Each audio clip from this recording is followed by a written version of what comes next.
All right, let's just dive right into this explainer. Today, we're looking at a truly fascinating 25-year research project that was actually kicked off by the legendary industrialist Andrew Carnegie.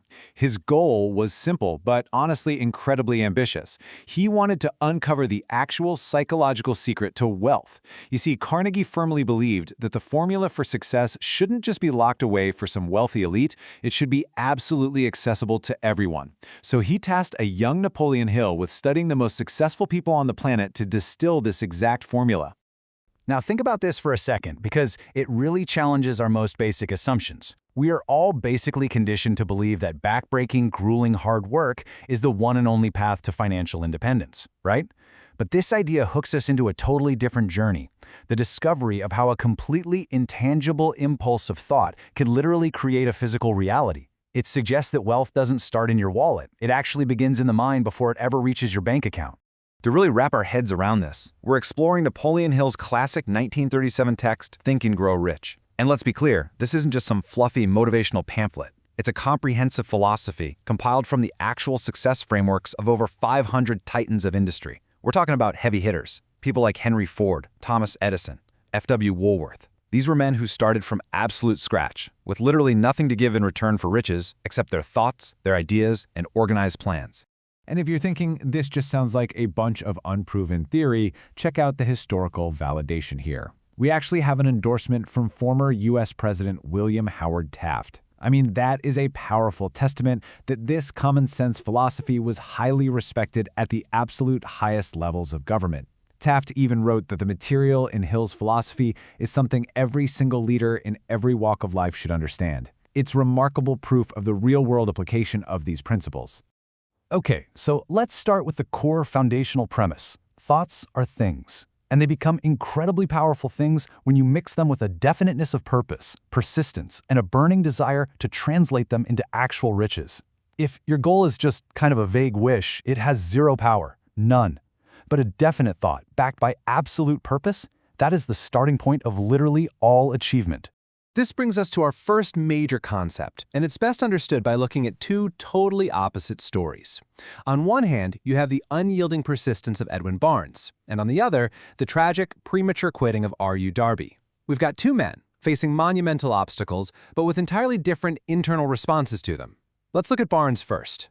So Barnes literally hops off a freight train in New Jersey to reach Thomas Edison's laboratory. Edison himself even noted the guy looked like an ordinary tramp. But his desire? It was absolute. He didn't want to just work for Edison. His obsession was to work with him as a full-on business partner. He started out doing menial work, literally sweeping floors just to be in the same building. And he held on to this singular desire for 5 years until a massive opportunity finally arrived with the invention of the Edison dictating machine.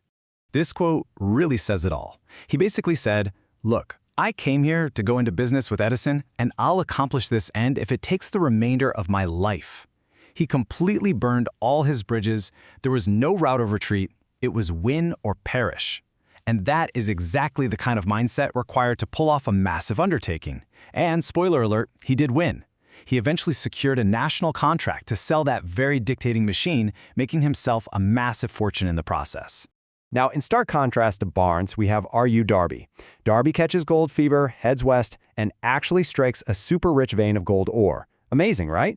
But then the vein just suddenly disappears. He hits a temporary defeat, and instead of pushing through, Darby succumbs to it, quits, and sells all his mining machinery to a junk man for a few $100. But here is the crazy part. That junk man actually hired an engineer, analyzed the fault lines, and realized the massive gold vein was just 3 feet away from where Darby had stopped drilling. Literally, 3 feet. Which brings us to a really critical definition.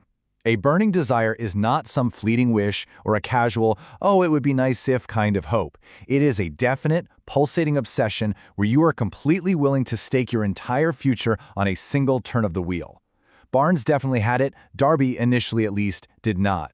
Though it is worth noting that Darby actually used the painful lesson of stopping 3 feet from gold to fuel a burning desire in his next career. He eventually sold millions of dollars in life insurance by simply refusing to ever accept no for an answer. This whole principle builds into a profoundly emotional story straight from the source material. Napoleon Hill's own son, Blair, was actually born without any physical signs of ears, and doctors predicted he'd be a deaf mute for his entire life. But Hill absolutely refused to accept nature's decree. He decided to silently but intensely plant a burning desire for normal hearing right into the boy's mind. He firmly believed that desire could outwit even physical limitations. So Hill used these daily bedtime stories to literally reframe the affliction as an asset, basically convincing his son that his difference would make him special. And because of this unwavering belief planted deep in his mind, Blair grew incredibly self-reliant. He even snuck out at age 7 to sell newspapers and make his own profit. Eventually, while he was in college, an experimental electrical hearing device miraculously worked for him. Blair then took his newly discovered changed world of sound and built a massive career helping millions of other hard-of-hearing individuals. His desire actually physically changed his reality. This brings to mind the famous quote by William Ernest Henley, and it perfectly encapsulates why all of this matters to you right now. I am the master of my fate, I am the captain of my soul.